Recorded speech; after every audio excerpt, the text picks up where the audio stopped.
Uri House was on a tract of land that is between Marie Road and Pine Road, Strail Street, and Susquehanna Road. It's across the street. The entrance to Uri House was across the street from where the Medical Mission Sisters are. The Medical Mission Sisters were the last owners of the house. It was demolished 1973. Okay, so the first period is the distant past to 1686. The next period, 1686 to 1728, we'll call that the end of the Lenni Lenape presence. The next period is 1728 to 1884. We'll call that deeds, documents, drawings, the first history. The history of Uri House, 1884 to 2006. We're calling this the hoax/history of a new Sweden fort, etc. And then the final period so far, 2006 to the present, an advocacy for historical truth. So the distant past, anytime before 1686. The Lenni Lenape were here. Pretty much no one else, but William Penn came in 1682. So there was at least something going on down where Center City is now. So what do we know about what this area was like before 1686? Earlier this year, I traced all the streets that were originally Lenni Lenape in infrastructure. And we know Frankfurt Avenue, I'll hold this up. So on here, I know it's not going to be really legible, but there's, oh, Hold right there. oh, okay, There you go. That's it. all right. Okay. We know Frankfurt Avenue, but off of Frankfurt Avenue, going north, well, Frankfurt Avenue starts at the Delaware, the same place that Germantown Avenue starts at the Delaware. And they're both adjacent to where Penn Treaty Park is now. So I don't think it's a surprise that they landed there and things, or at least there were some Swedes down there first, before William Penn. Going north on Frankfurt, the first branch is actually Oxford Avenue, and that leads right up to Fox Chase, and then continues through Rockledge, and then Huntington Pike. On Oxford Avenue, we also have in the burial grounds of Trinity Oxford Church, there's an Indian chief buried there. The church had a HAB survey, Historic American Building Survey, done in 1936. I personally have also worked for HABs 3 summers while I was a student. They sent students around and you measure historic buildings and saw documented ink on mylar drawings, and they're all stored at the Library of Congress. That survey at Trinity Oxford Church, and they did find drawings, and they're all on record and available, attributed the date of the Indian chief grave in their churchyard on Oxford Avenue, on Lenni Lenape infrastructure, to 1686. I think they chose that date because here's a map of what was here before William Penn, of the Indian Trail.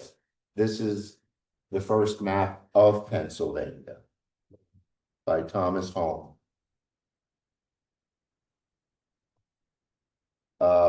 Dated 1686. I think the Habs team just assumed that that was the end. Once this map was done, that meant there were no more Lenni Lenape around. I don't think that's true, but it was a mix, but they were here. One final thing we have is there's a Council Rock in Lorimer Park, just west of Pine Road in Montgomery County. it's called Council Rock because that's where they held the council. So we have some proof, if you will, or indication that there were for sure Lenni and Lenape here. So we'll go to the next period, the end of the Lenni and Lenape presence, 1686 to 1728. I pick 1686 because of this map. And we can zoom in a little bit more.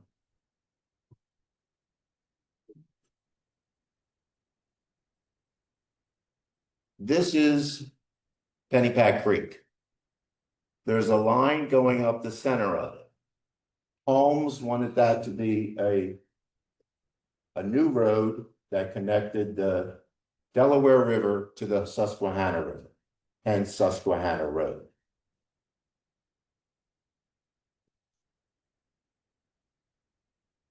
There's a plot, and it has all the owners of who got the land from William Penn. The name Livesey shows up underneath Robert Fairman. Livesey got the land, and they actually came here. Liveseyville, at least on an 1884 map, is right where Ron and Varie is. So they in fact did come. I read somewhere that Robert Fairman, who owned the tract of land just above it, little thin thing here, Uri is on that. And it's right adjacent Susquehanna Road, which is indeed what the Uri farm was. That was their northern border. Look at this rectangle right here. That to show that these lines actually come to mean something, that is exactly the border of Cheltenham Township. That whole rectangle right there. What else about this? And below it. Oh, yes. So the line, this is Cheltenham Township. I know this is difficult, but you can look at it. That line becomes Township line, and it also becomes Cotman Avenue. So since 1686, there was an intention that a lot of these borders became streets. And then that's that. And here's the combination, and I'll pass this around.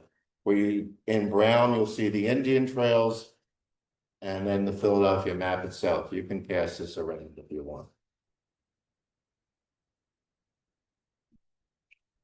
I hope this is all making sense.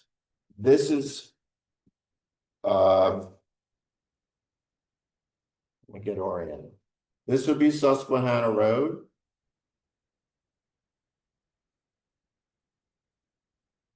This would be Pine Road. This would be Stroud. What we have here is two high points at elevation 228 feet. That's where Uri House was. And then these two contours, they go down. So there's a nice flat piece of land with two high points. And those are the two highest points, the first high points that one reaches when one starts at the Delaware, follows Pennypack Creek. Those are the first two high points. That's why I think this whole area was nicely already inhabited and already used as a farm and a camp by the Lenni Lenape. Strategically, it works. I also think that that little bit of Susquehanna Road that still exists, and there's also a part of it that stretches the other side of Varie next to that playground. And there's still a row of trees and a path, a trail. That's also Susquehanna Road in its more natural state. The one thing about this site that's very interesting, especially this slope going east, going down, is when you're there, you have, and it's a clear night, you have this amazing view of directly east, the eastern horizon, where all the stars and the planets first start to appear, and the moon. What else did they have? That was their entertainment, their fun thing to do. I think that little stretch of Susquehanna is actually what inspired Holmes. Is it Thomas Holmes? Thomas Holmes, to come up with the Susquehanna Road idea of going straight from the Delaware all the way to the Susquehanna. Uh, the Pennypack watershed still has trails, and I wouldn't be surprised if some of those trails also just go back. They change every once in a while, a tree will fall over, you gotta go around it.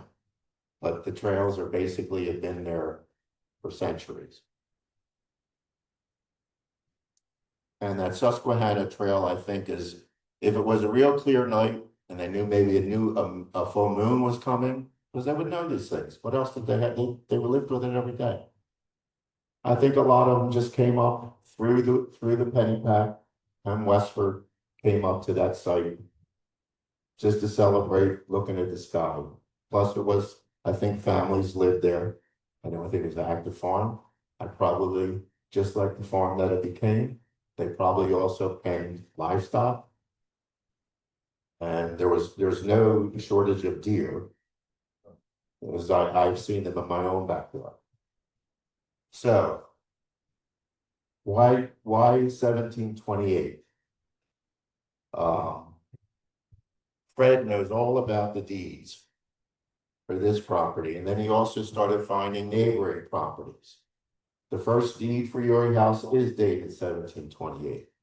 Then that date always stuck with me because it's the date of Stenton, the mansion down in Logan, Lower Germantown. It was the home of James Logan. James Logan was first Penn's secretary, William Penn's secretary. He was also a mayor of Philadelphia, and he was also an interim governor. The governorship was right around 1728, I think maybe 1732. The mayorship was just before that. Now you got to look from 1686 to 1728. I'm saying there was a mix. Most of the settlers would have been downtown, but I'm sure a lot of people ventured up the paths and went into further, still occupied by the Native Americans, the indigenous people. And Logan, under him, I think they just started to get that all legalized. This map, in a sense, is in turn like everybody that owns the deeds so far. They bought the land from William Penn, still in England. Many of them never came, but they bought the land and they owned it. Some of them came. But this is the first sort of legalization of the property. Who owned it and how much you own, how much you own. Come 1728, I think a lot of these parcels started getting broken down and given deeds. And probably to settlers that were already there, maybe a dozen years, maybe only half a dozen years, maybe still occupied by some of the indigenous people. But I think you can look at 1728. I think Fred found two of the neighbors also have a deed in that date. And I'm now very curious if you look for all deeds that are 1728, find out that they may indeed all have been the first real deeds after the initial owners. And it all started getting broken down. And I would say by 1728, there were no more indigenous people living in Philadelphia. I'm not saying everybody was gone, but I'm saying that's probably a pretty sure date that they're gone. Does that make sense? So, pardon? There's a Livesey Lane in Roxborough. Who? Livesey Lane. Yes, in Roxborough.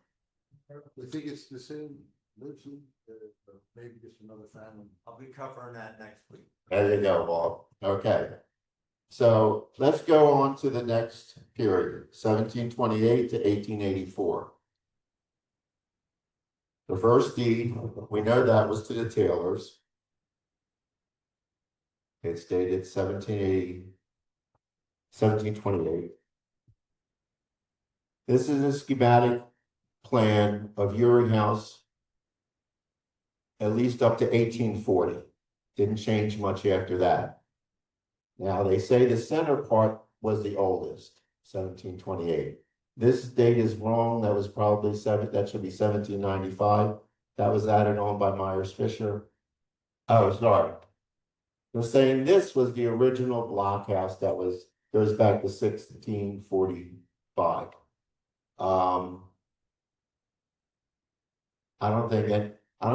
Fred, did you ever find that there was a building at all in 1728? Yes, There was something there. yes, it was a 1699 deed. There was no building then. That's when Peter Taylor first purchased the property. 1699? Oh, I didn't know that. There was no dwelling on that property then. The next time we see the property.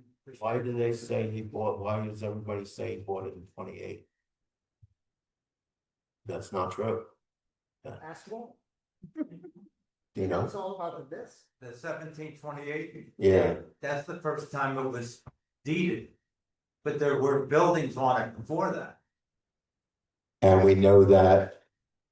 There were buildings on it in 1728. Consequently, they were probably there in 1727. Peter Taylor had a lot of children in the very early 1700s. Probably he built the house around 1705. Don't hold me to that, but in the 1700s, he built a house. That's the first time.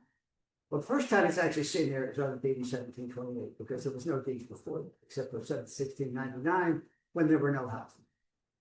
And what do you call that 1699 one? That's when Peter Taylor purchased that 100 acres or so, about 200 acres. Okay. Eventually, the Uri House property will be sold. Where did he purchase it from? Does it say? I think Waterman, Isaac Waterman. There were three guys. There were three. There was no house on it then. So the first time we see the house was 1728, but Taylor is living there, presumably. He was living there in 1728, so he's probably there, shortly after 1699, built a house for an expanding family. He had 8 children, and so that's when we think it would have been built, around that period. How's all those kids? There's Well, also another okay. there. And Okay. yeah, the kids are noted in the records here and what their birthdays. Peter Taylor and his wife. Fred, nobody can hear you out. Oh. No, it's okay. All right, sorry about that. Yeah. So we'll say there's a first deed and there was a structure there. For sure by 1728. This is an aerial photo from the Medical Mission Sisters. So it would have been any guess. The Swedish port before. No, we're getting to that. That was a hoax. We're getting to that, yeah. But that gives you a nice aerial shot. That's the house right there. The center would be the oldest part. This biggest block would be the latest addition. That was for a boys' school.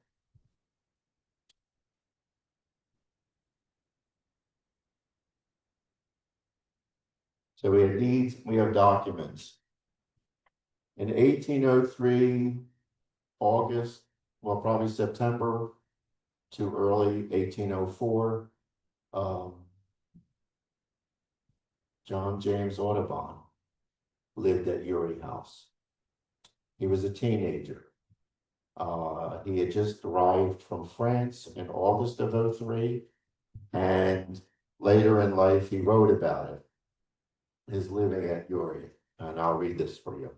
On landing at New York, August 1803, I caught the yellow fever by walking to the bank at Greenwich to get the money to which my father's letter of credit entitled me.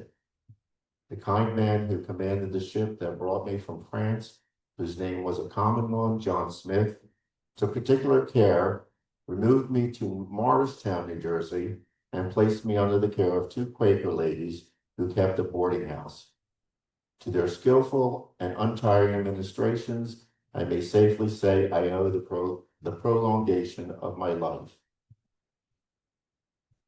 Letters were forwarded by them to my father's agent, Myers Fisher. Now, Myers Fisher bought Uri in 1795, retired there in 1805, but was already living there on and off because that's where he took. Anyway, Myers Fisher of Philadelphia, of whom I have more to say hereafter. He came for me in his carriage and removed me to his villa, a short distance from Philadelphia, and on the road from Philadelphia and on the road toward Trenton. There I would have found myself quite comfortable had not incidents taken place which are so connected with the change in my life as to call immediate attention to them. Myers Fisher had been my father's trusted agent for about 18 years, and the old gentleman entertained great mutual friendship. Indeed, it would seem that Mr. Fisher was actually desirous that I should become a member of his family, and this was evinced within a few days by the manner in which the good Quaker presented me to a daughter of no mean appearance, but toward whom I happened to take an unconquerable dislike. That would have been Lydia Fisher was 16 on February 9th in 1804. She eventually married Benjamin Warner. So Audubon continues. Then he, being Myers Fisher, was opposed to music and of all descriptions, as well as to dancing, and could not bear me to carry a gun or fishing rod, and indeed condemned most of my amusements. What's nice about Uri now is that it's still surrounded by Pennypack Park, Lorimer Park, Fox Chase Farm, and all of that is untouched. It's not much different than what John James Audubon experienced himself. And it's a wonderful place. So I walked it often. And we're very lucky to still have it. So he condemned most of my amusements. All these things were difficulties towards accomplishing a plan which, for aught I know to the contrary, had been premeditated between him and my father, and rankled the heart of the kindly, if somewhat strict Quaker. Oh, him dancing around and carrying a gun. He thought his father would approve of, I guess. They troubled me much also. At times I wished myself anywhere but under the roof of Myers Fisher. And at least I reminded him that it was his duty to install me on the estate to which my father had sent me. One morning thereafter, I was told that the carriage was ready to carry me there, and towards my future home, he and I went. That's Audubon, PA. Mill Creek. That's where Audubon went. That I would say is the first written, it wasn't written in 1803, but that's the earliest description of living at Uri House. I'll just add, I know for a fact that in 1812, there were 2 buffalo on the farm, which is pretty late. If you look in the encyclopedia or any place, it will say by 1800 there were no more buffalo in Pennsylvania. There were 2 at Uri House in 1812. They slaughtered them that summer, or maybe earlier in the spring. If those buffalo were there in 1803, I imagine John James Audubon was thrilled every morning to go see what the buffalo were doing. Because of that, I wouldn't be surprised if there was a time or two that when Audubon was actually in what is my backyard right now. Next, we're still now in documents and now drawings. A watercolor from 1812, probably a preparatory sketch of a watercolor that was on exhibit at the Pennsylvania Academy of Fine Arts in 1812, done by Benjamin Henry Latrobe. Latrobe was an architect, came from England. Soon after this, or during this time, I think from 1811 to 1815, he was actually the architect of the Capitol in Washington, D.C., the Capitol building.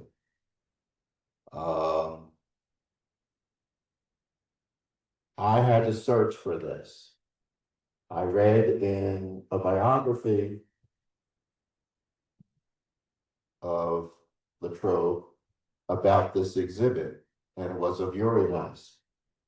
And I'm like, I'd like to see that. Ultimately found Latrobe's collection of drawings, all of them, the architectural drawings, are all in the Library of Congress. They're all online. This watercolor is there to be found, but it's not labeled Uri House. In fact, they don't really know what it is. They say it's probably a house of North Carolina. It's actually Uri House. Myers Fisher had the original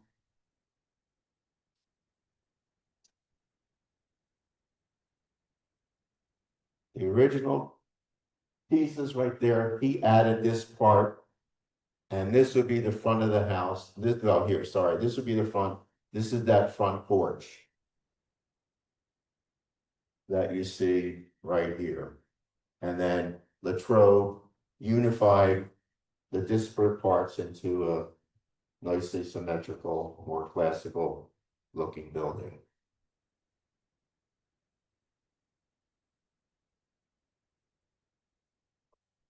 Where I live is probably right in between these two trees. There is still a line of trees on the site right now. And in fact, in my backyard, between my backyard and the neighboring backyard, there's a wall that's not much different than what are called ha-has. They're walls to hold up a slope. When you're up them, you don't see the wall from the. Anyway, they're on farms. There's one at Highlands. There's a big ha-ha. I wonder if that line that divides me in my backyard, if that was there for a long time already. And it would be also a way to have livestock at that, beyond that point. It all goes downhill. They couldn't then get over the wall where the house was.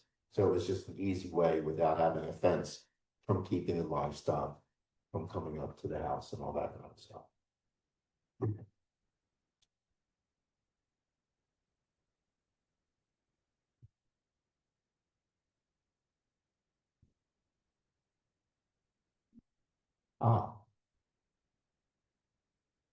While Myers Fisher retired there from 1808 to, he died in 1805.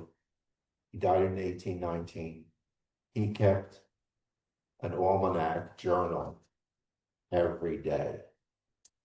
This is just 1812. They are all at the Friends Historical Library at Swarthmore College. So if you, a real history of Uri House by the man who named Uri House, it's these diaries.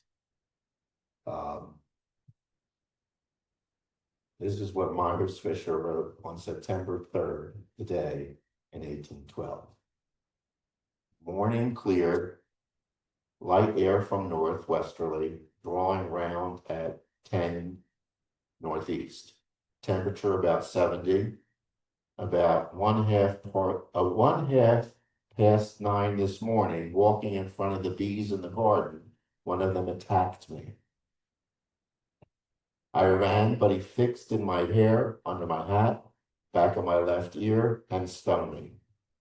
With my hat, I flapped at him, but he pursued me till I entered the piazza. I have a feeling that, let me go to the aerial photo. I have a feeling this front forecourt, I have a feeling that's what they meant by the piazza. So I went as far as the piazza. Oh, and the gardens are over here.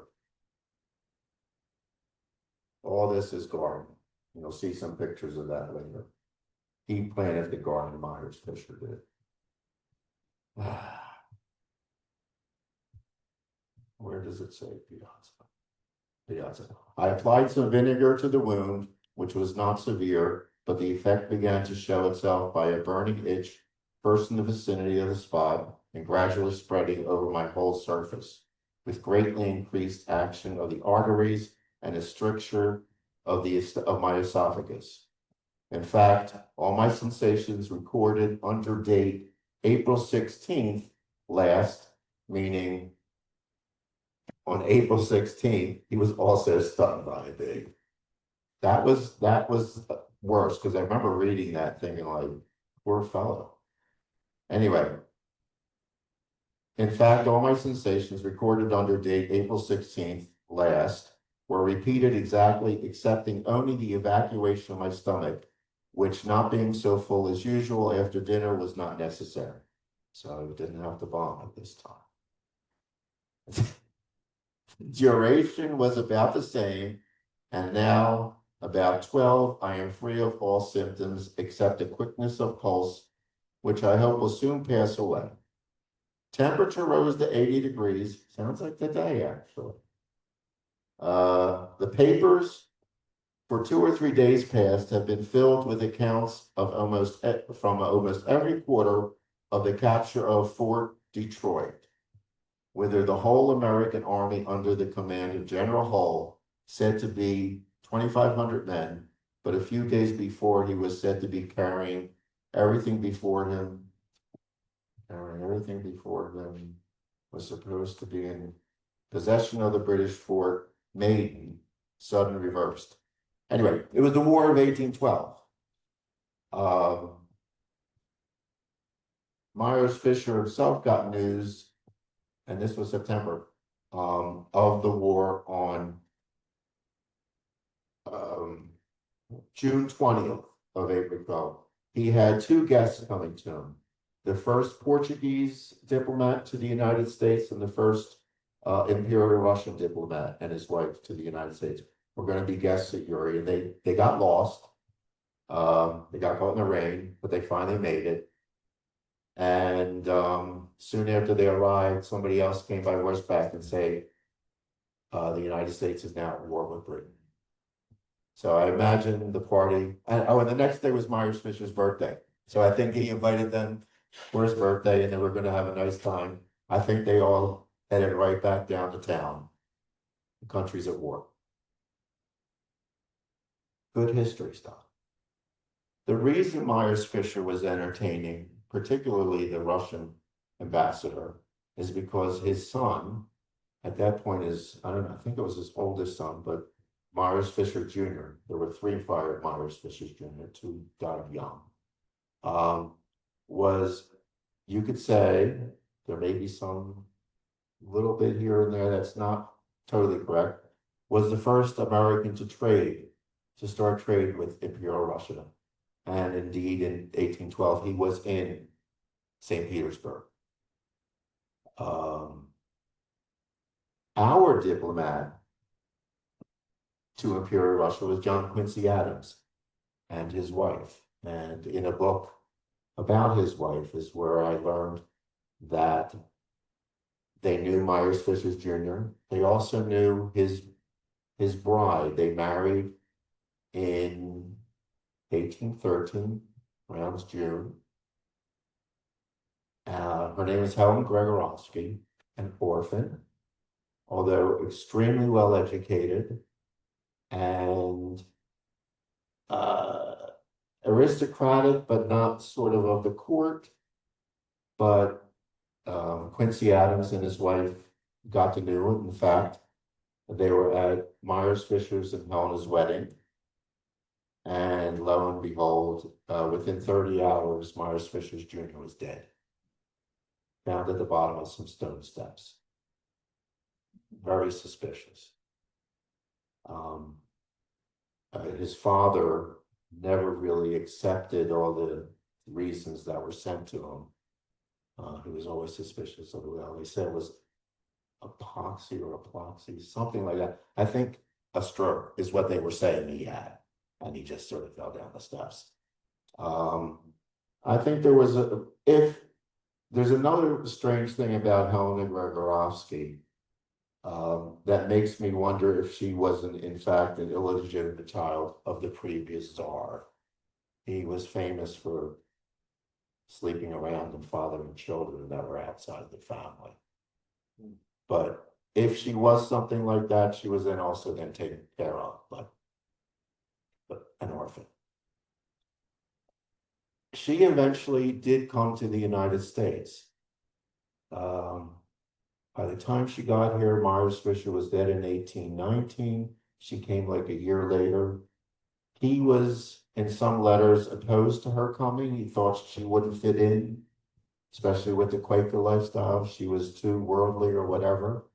But she did come. Her sisters-in-law were really happy to get to know her. And in fact, they did, things together, including, let's say this is the 1820s, going to hear Robert Owens talk about starting a new utopian community in New Harmony, Indiana, which had already started once and that failed, and he was going to reopen it. Helena and one of her sisters-in-law, one of Myers Fisher's daughters, and her husband's name was Price, I can't think of her name right now. They all went on what was called the boatload of knowledge, sailed down the Ohio River, and eventually made their way to New Harmony, Indiana, which is in the southwest corner of Indiana on the Wabash River. The boat was called the boatload of knowledge because some scientists went in, some doctors went along. They wanted to go start this new community. It really failed, and Helena and her sister-in-law and family, they wound up settling in Cincinnati. But that's just a little side note. I also bring her up because if her husband hadn't died, Myers Fisher Jr., there was a possibility that her husband would have inherited Uri, and it would have been a whole other history at that point. But Where'd that name from? which one? Yuri. Myers Fisher's named it for the house of Robert. Oh God, now I can't think of his name. Pardon? Barclay. Say again? Barclay, who wrote the Apology. He was, and he owned a house, Uri, in Scotland. And he wrote the Apology as a Quaker, not a Bible, but a book about being a Quaker. And then he named Myers Fisher, named Uri after that house. Another thing about Myers Fisher, he was a very well-respected Quaker, but as a staunch Quaker, he and 17 others were put in exile during the Revolutionary War because they would not fight. They wouldn't pick any side. And they were exiled for about 9 or 10 months in Virginia, and they got out. They pled their case and they got back in. And he went on to also be a state legislator for a year. And now that I think about it, going through his diaries, he still did some lawyering when he was retired, but I think his practice was basically had to do with land ownership, land disputes, new roads. He's often, even in his retirement, being an arbitrator in these situations. I also then wonder, did he know a lot about the real estate in the area, and maybe he found out about Uri and dude, that's a pretty good place. I think I'm gonna buy that one if that goes up. Anyway, don't know, but that's his background. So now, what's our time?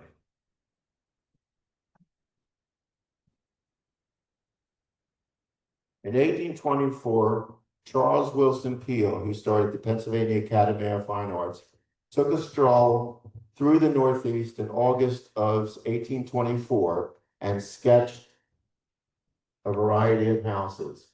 The reason he called it his Blackberry Rambles. He was 83 years old. Apparently, he had been constipated for several weeks, apparently since he was last down in Baltimore or something. And nothing was working, and he heard that there were a lot of good raspberries in the Northeast, blackberries. And he went looking for blackberries one weekend. He started on a Sunday, took the coach to Frankfurt, went to Lardner's Point, drew a picture of Lardner's mansion, went to Salters,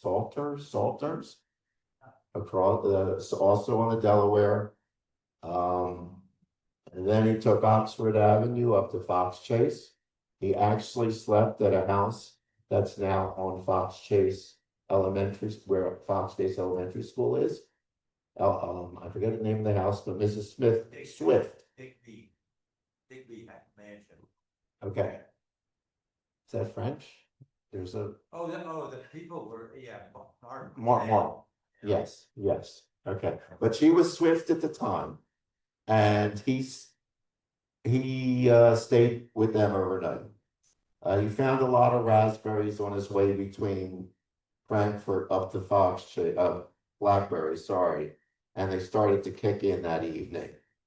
He wanted to go home, and they said, "You'll never make it up, stay here." And then the next day, he went to the Miss Swift's brother, and he lived on Bustleton and Fox Chase Road, where the shopping center is. And there was also a bad fire there in the 70s. Some firemen died there. So he slept there and stayed the whole day. I mean, the next day he stayed there. Then the third day, he went back to Uri, did this sketch. 1824, nobody was there, but he said it was Myers Fisher's place. Okay.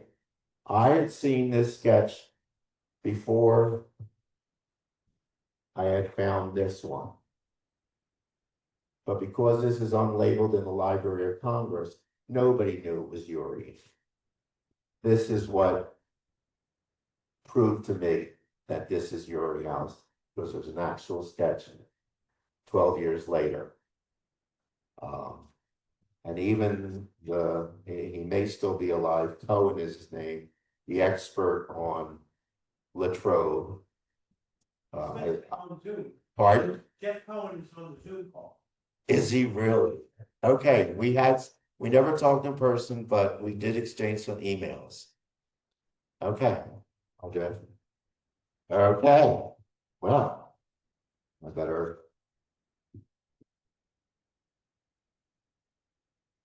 Oh, drawings, we did the drawings and the first history. There is a history that was written, it's only a few paragraphs. I'm not going to read the whole thing. Well, this is the letter. This is the letter that Peale wrote about his Blackberry Rambles.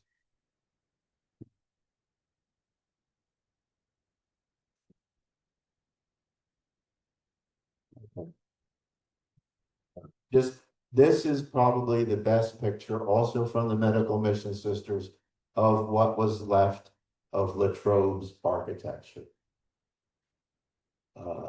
Primarily entrance and the two windows above it. The side elevation is still pretty much the way it was designed in the early 1800s.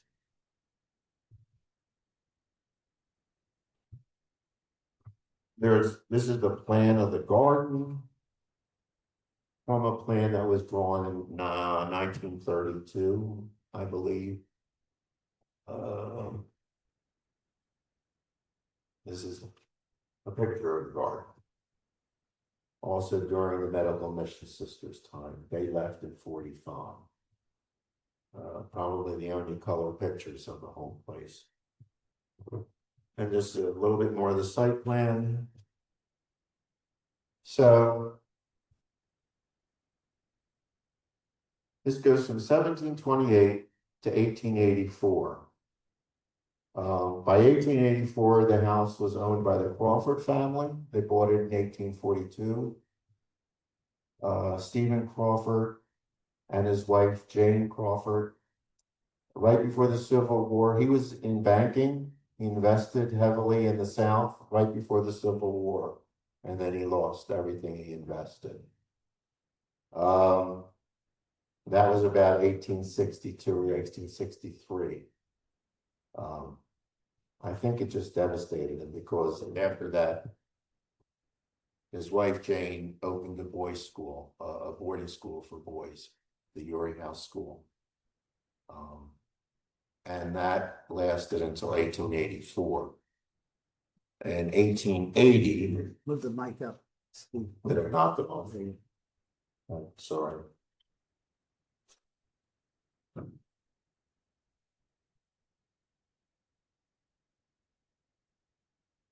I'm losing myself here.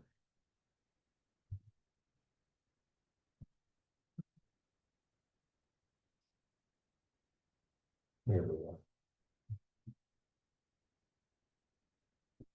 There was a history of Uri House in 1880, written by Townsend Ward. The article was Second Street and the Second Street Road and their associates in the Pennsylvania Magazine of History and Biography. There's no mention of Swedes in this history at all.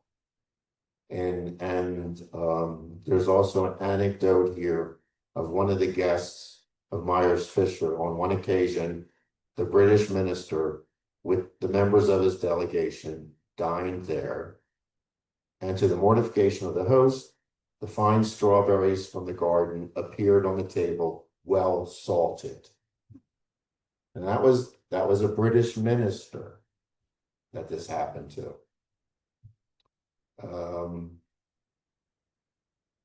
The reason I bring that up is this is probably what it looked like in 1884. That's the boys' school. They did bay windows, the Crawfords did, made those things. So in March of last year, right over there, I was talking to Fred and Jack, and I told them there's two histories. Everyone knows the Hoskins history from 1892. Talks about Swedes, the Swedish settlement, Swedish fort. I told them there's another history, 1880. There's no mention of Swedes. What happened in between those 2 years? Why was it? Where did this come from? One thing I knew, Jane Crawford died 1890, 1889, something like that. And I thought, well, the house changed hands. It went to her son, her daughter-in-law, Harriet Crawford. Fred was doing, are we good? Fred? What happened there?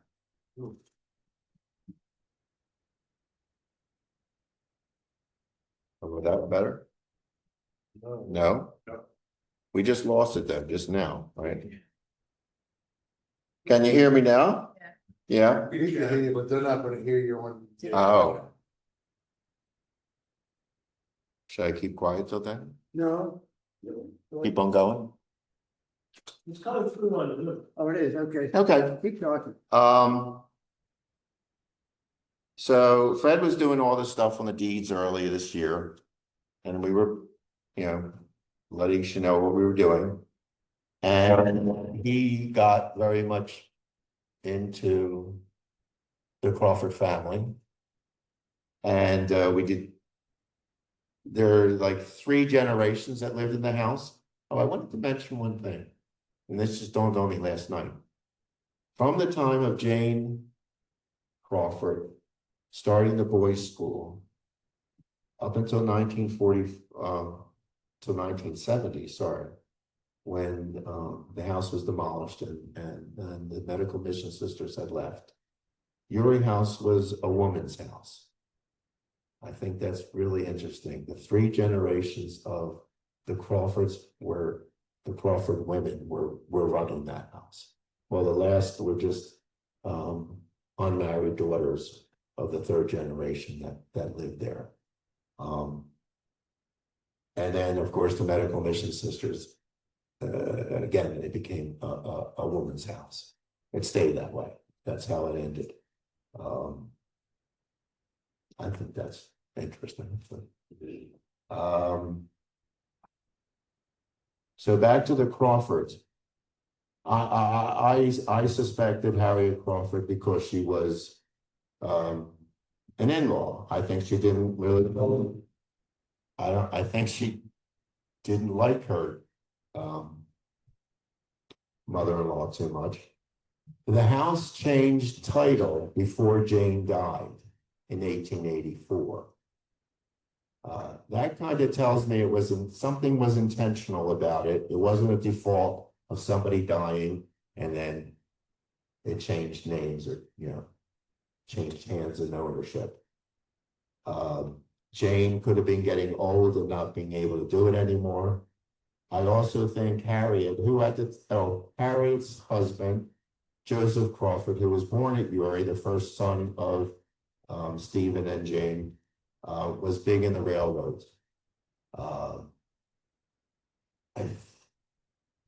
I think before they moved to Uri, she was with her husband in Ann Arbor, Michigan, right?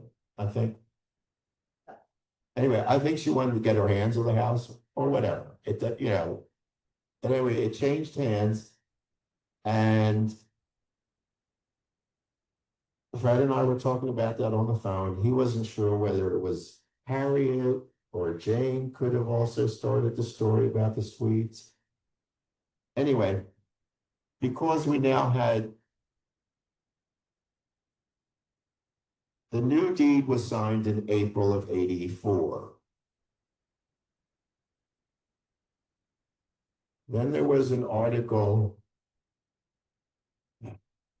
in May about the school closing and new ownership.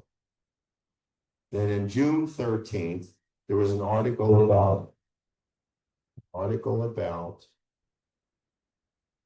the last commencement of the school and then the school closing. And here it is in the Philadelphia Inquirer. And in the second paragraph, it says, it was built originally by colonial Swedes, somewhere in the waning years of the 17th century. The walls outside and the party walls within are 2 feet thick, showing that its original owners built it with a view of solid protection against hurricanes and the probability of its lasting to an age of immemorial date as a monument to the early settlers in that neighborhood. All right, then it goes on, it was purchased from a Dr. Holmes by S.R. Crawford, Mrs. Jane Crawford's deceased husband, early in the present century. Now it was in the middle, it was 1840. Before Dr. Holmes came into possession, it was owned by Myers Fisher, who succeeded to the ownership upon the death of a member of the Uri family. The original Swedish proprietors. That's where it came from, and she was new to it. She didn't even know about who Myers Fisher was or what the house was named for.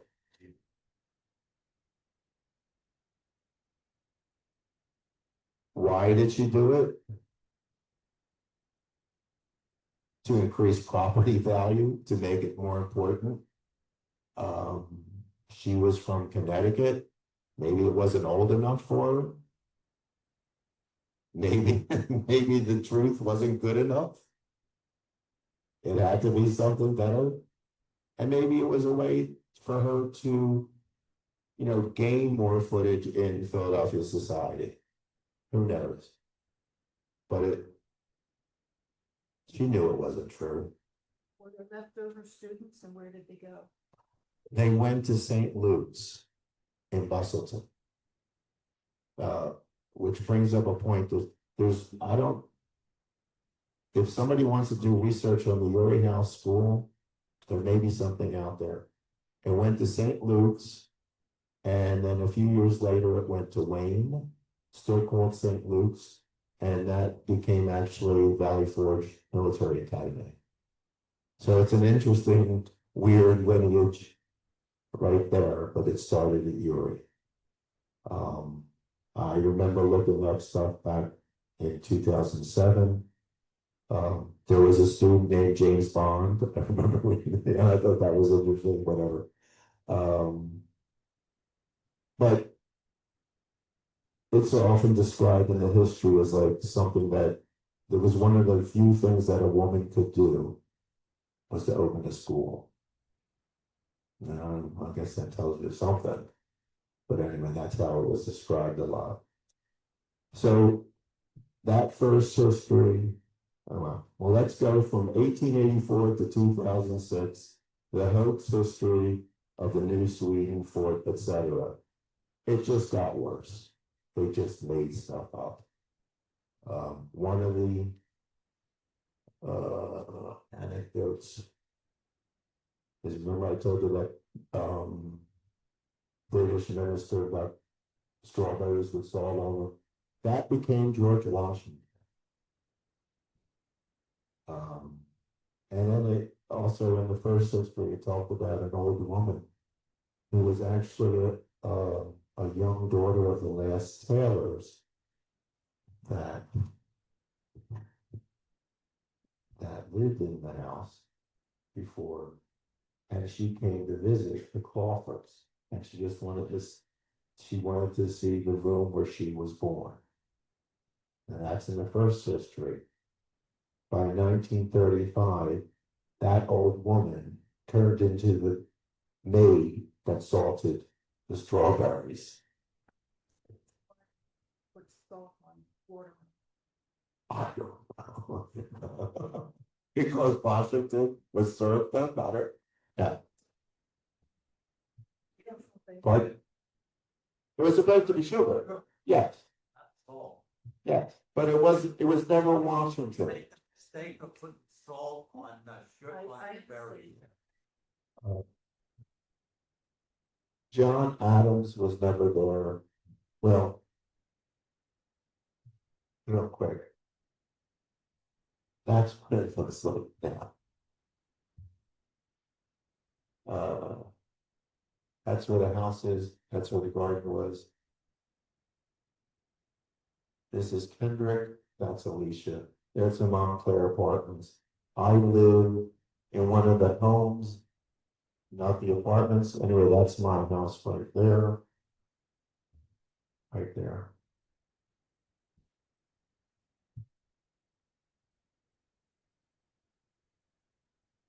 I think we have to wrap this up, probably, Yes. and do a little Q&A if you want. But I just want to, right now, what I think the challenge is to get all reference of this Swedish fort removed. It's on the Free Library website for the Fox Chase branch. They're still selling this over at Ryer's Museum. It's just one false embellishment after another, as far as Urey House is concerned. 300-year memories of Fox Chase. Thomas Jefferson was never there. George Washington was never there. John James Audubon was. Benjamin Henry Thoreau was. Charles Wilson Peel was. The first Russian ambassador to the United States was.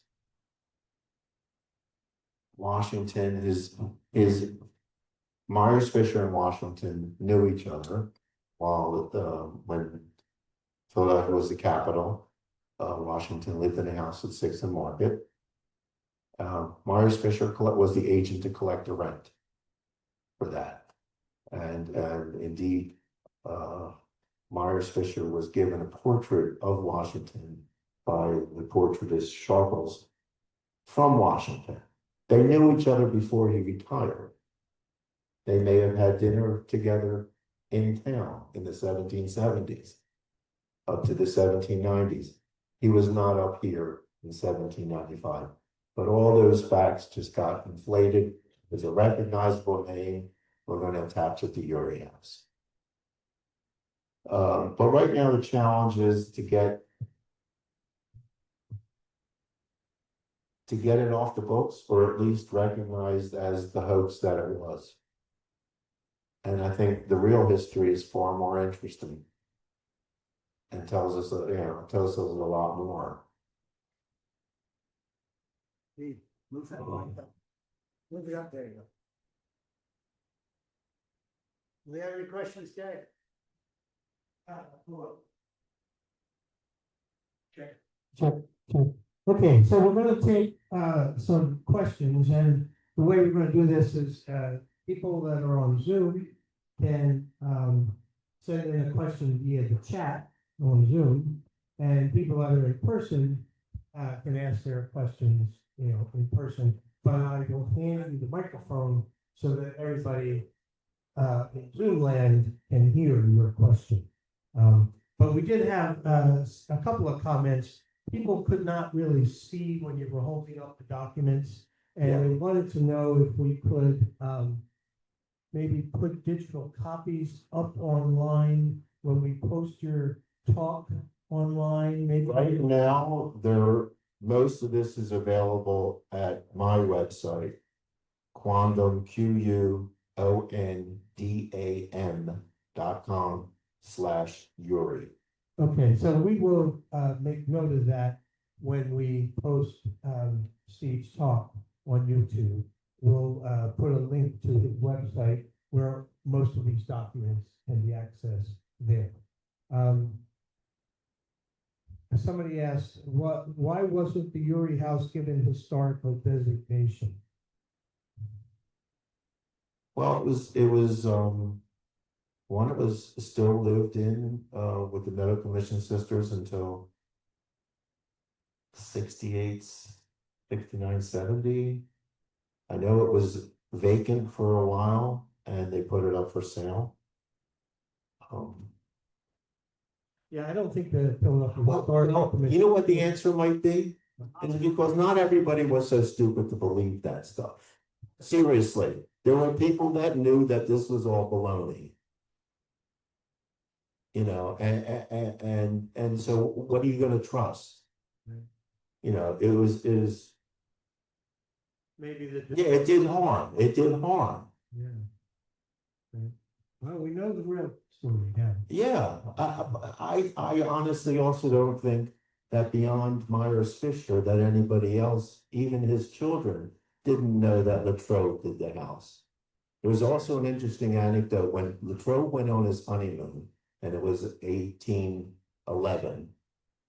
His assistant at his office absconded with money from the office and a lot of papers, never to be seen again. Were the Uri records in that pile? There's possibility, yes, because we know that a bunch of records were lost at that time. So there's all these little diversions of rabbit holes. Yeah. Right. Okay. The Preservation Alliance also repeats the falsity. Well, this, somebody's mentioning that the one of the histories online has got this, erroneous information. This erroneous information has been distributed widely for years. Yes, And yes. thanks to Steve, we now know it's, the truth. And Fred. Yeah, For the 1884, right. No. We'll now set the record straight, wherever it may be, that will make sure we call attention to it. well, that's why I broke down the 5 periods. One of them is called the hoax. Right. And you just can't trust anything that's published between 1884 and 2006. I mean, it's in here.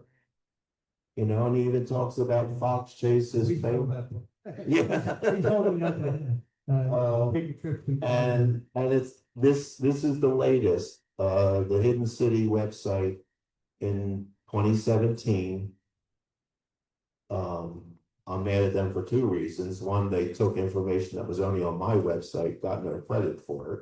They mentioned Latrobe and Peel, and the only place he would have learned that was from my website. It wasn't not any place else. And he used, the Latrobe watercolor and said it was Library of Congress. Well, if you go to Library of Congress and you look up Uri Farm, that's not going to show up, but it was identified on my website.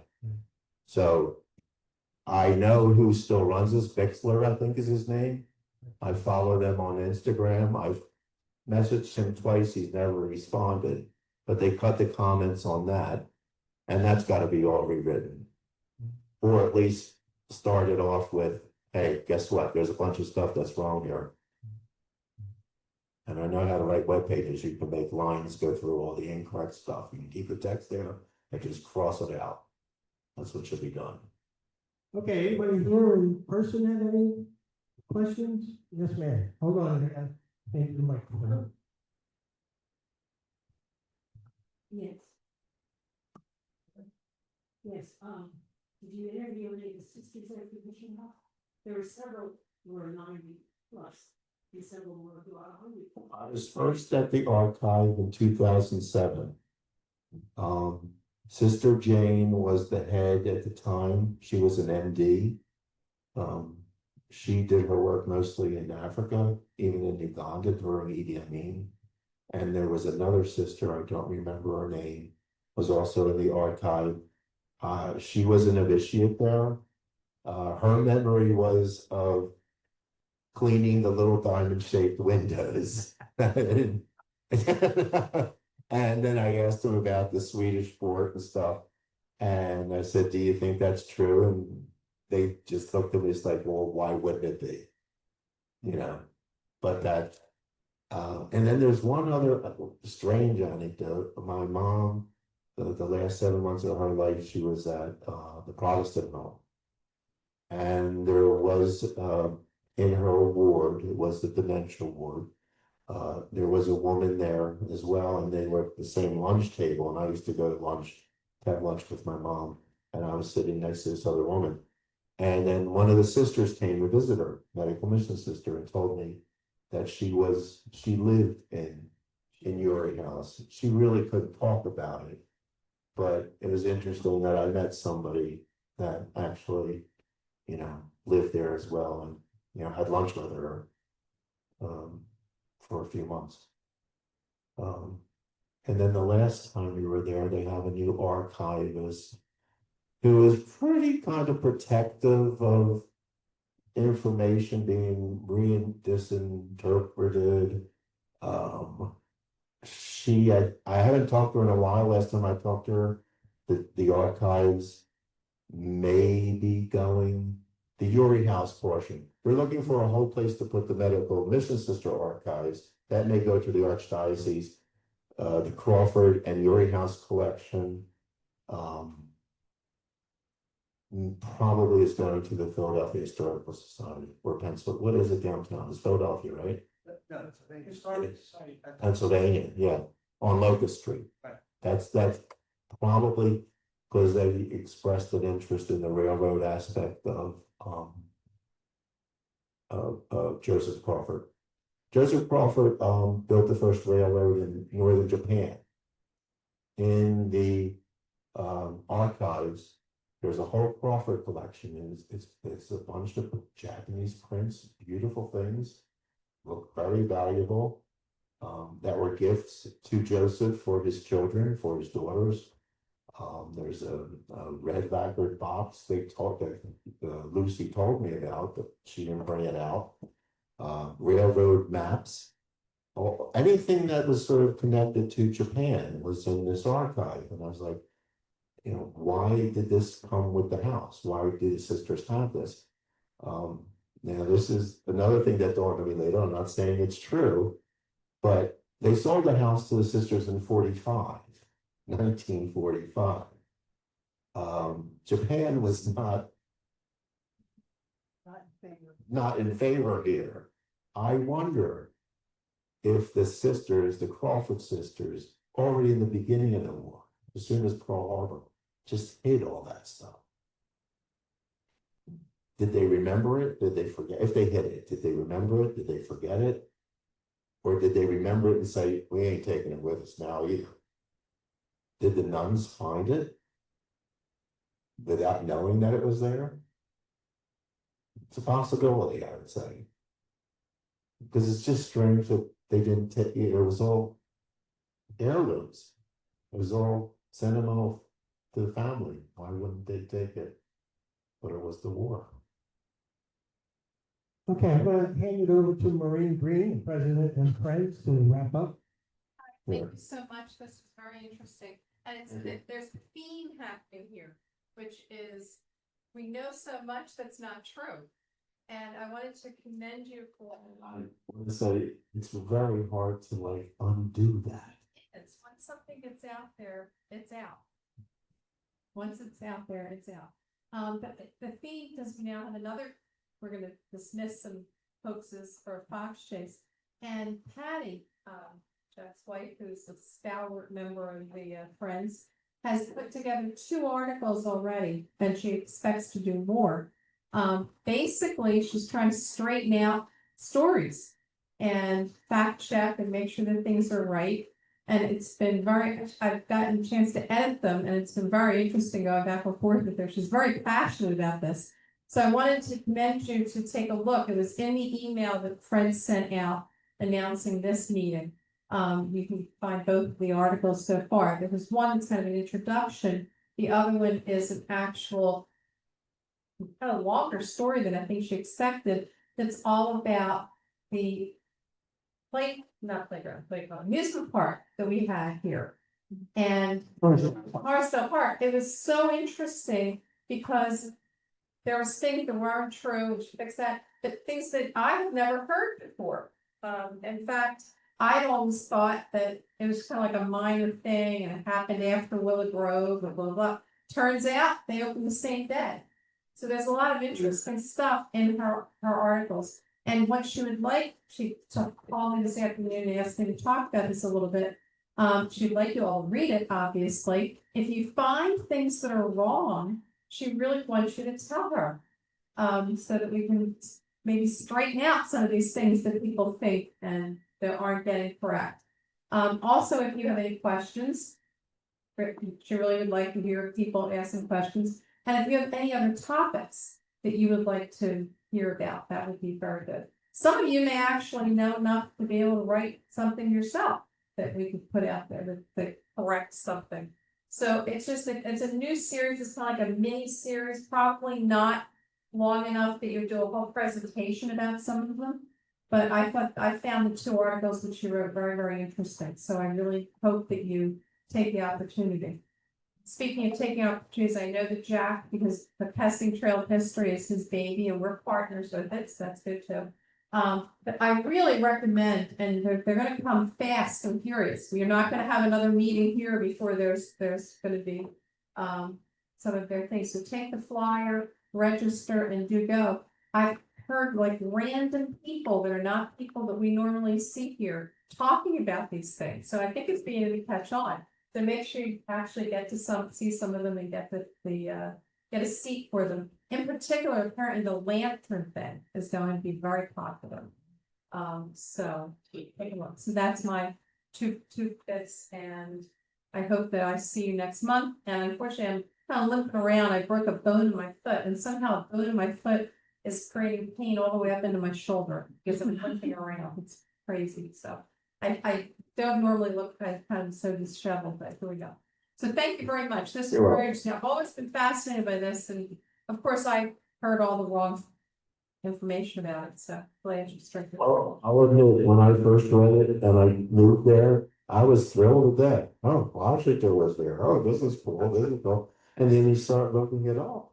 And nothing stopped. I think in the Northeast in particular, there seems to be a lot of that. Like we do have storytelling, you know, we pass things down, but in the telling, they kind of got out of whack. And then we Yeah. forget about things that are actually important. So there you go. Yeah. Must agree. be the only place you didn't sleep in Pennsylvania. Maybe he did, maybe he did it a different date, this didn't work out for this, who knows? Because that's the problem, like sometimes there's a germ of truth to things. Well, because among the stuff, there's like little bits here and there that, you know, if you start looking at them further, like they lead to something. And then it's like, how do you like separate all the nonsense? Okay, we're Yeah, we have to wrap up. We're done. Okay, that's it. Oh. I know, I married my husband.